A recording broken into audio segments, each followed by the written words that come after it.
हर हर महादेव, जय भोलेनाथ। नमस्कार, मैं साधना पांडे मार्गदर्शन पे आपका स्वागत करती हूँ। तो आइए दोस्तों, आज हम लोग जानते हैं आश्विन मास के शुक्ल पक्ष की एकादशी के बारे में। इस एकादशी को पापांकुशा एकादशी कहा जाता है।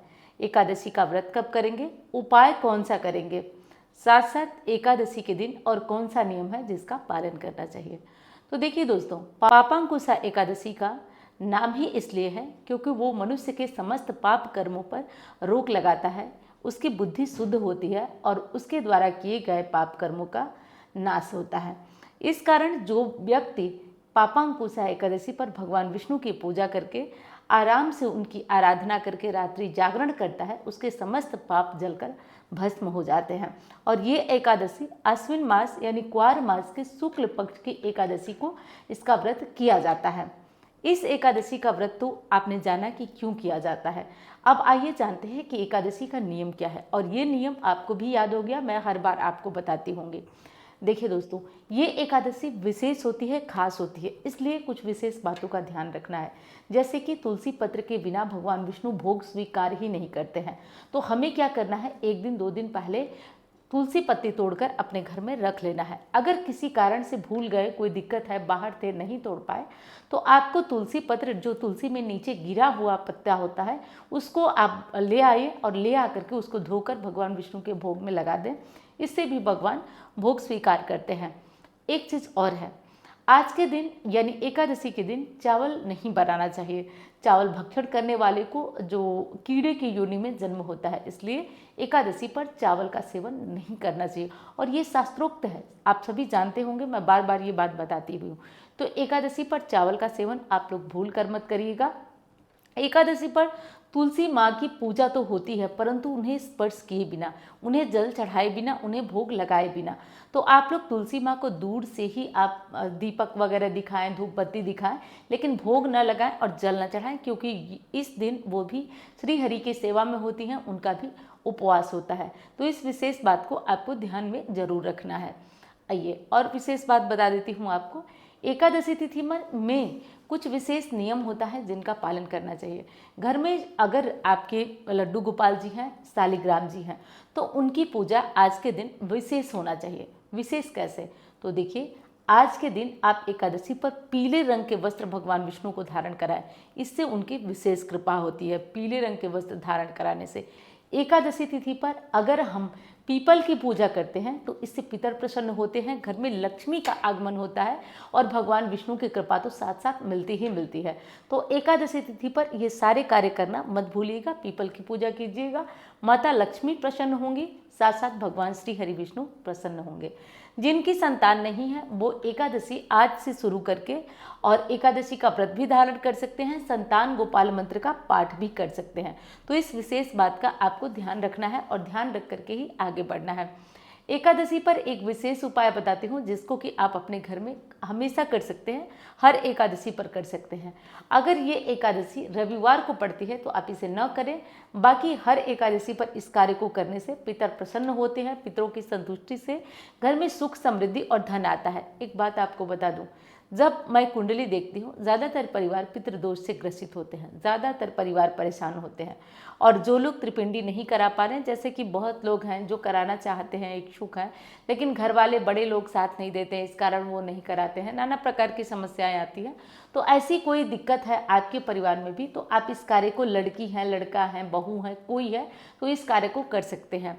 करना यह है कि आप एकादशी तिथि पर सुबह 1 लोटा जल में थोड़ा दूध और थोड़ा मीठा कुछ डाल करके भगवान विष्णु का नाम लेकर, या राम रामेति रामेति रमे रामे मनोरमे सहस्त्र नाम तत्तुल्यम राम नाम वरान्ने, इस कार्य और करना होता है। देखिए दोस्तों, एकादशी पर केले का भोग लगाएं। आप केले का भोग लगाइए। केले का भोग लगाने के बाद आप भगवान को ये भोग तो समर्पित कर चुके हैं, आप अब इसे किसी को दान भी कर दीजिए। आप इसे अब किसी को दान भी कर सकती है, क्योंकि एकादशी पर केले का दान बहुत श्रेष्ठ माना जाता है, बहुत ही उत्तम माना जाता है। तो आप एकादशी पर केले का दान अनिवार्य रूप से करें। एकादशी तिथि पर एक और विशेष कार्य होता है जिनको कि करना बहुत उत्तम होता है। एकादशी पर विष्णु सहस्त्र नाम या कर्ज से परेशान है तो गजेंद्र मोक्ष का पाठ करिए।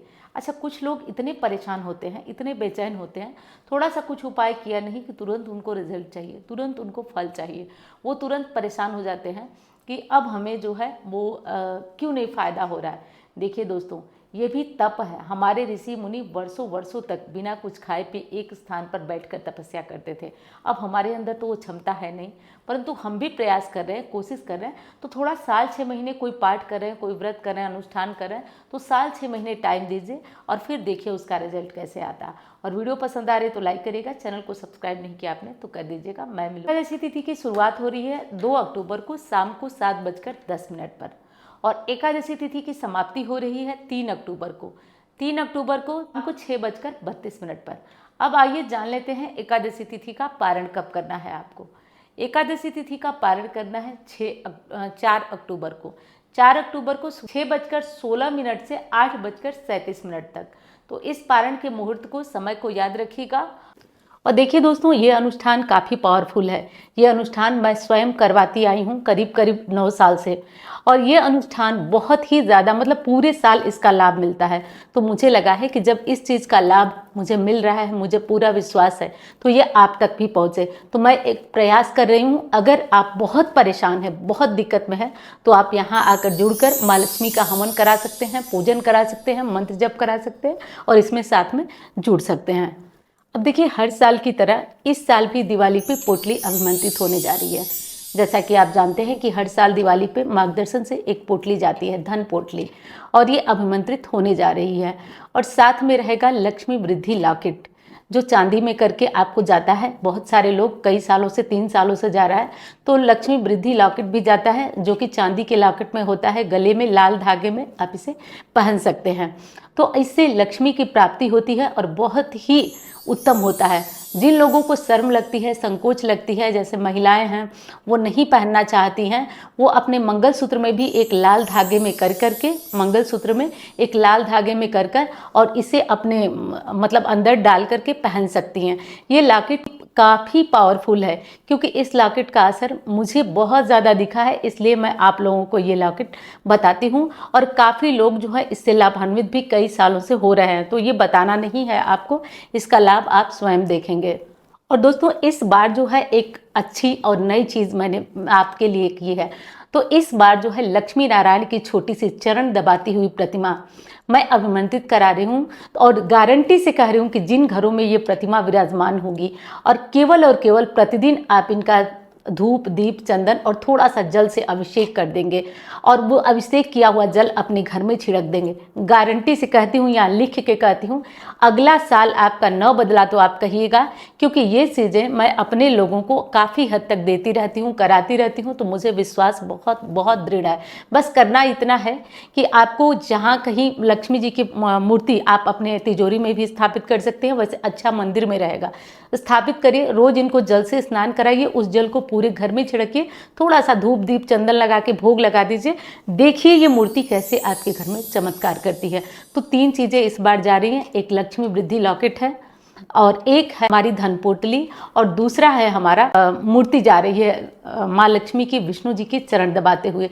तो ये तीनों चीज़ें मार्गदर्शन से जा रही हैं। जिन लोगों को भी ये चीज़ें चाहिए वो चैनल पे चल रहे नंबर पे संपर्क करें, और संपर्क करके ऑफिस में नाम लिखवाएं, और नाम लिखवा करके अब ये सामान प्राप्त कर सकते हैं। अब देखिए दोस्तों, एक चीज़ बता दूं, घबराइएगा मत, धीरे धीरे ये सामग्रियां जाती हैं, और जिनका नाम जैसे लिखा होता है, पहले से जिनकी बुकिंग होती है उनका पहले जाता है, बाद में जिनका होता है उनका बाद में जाता है।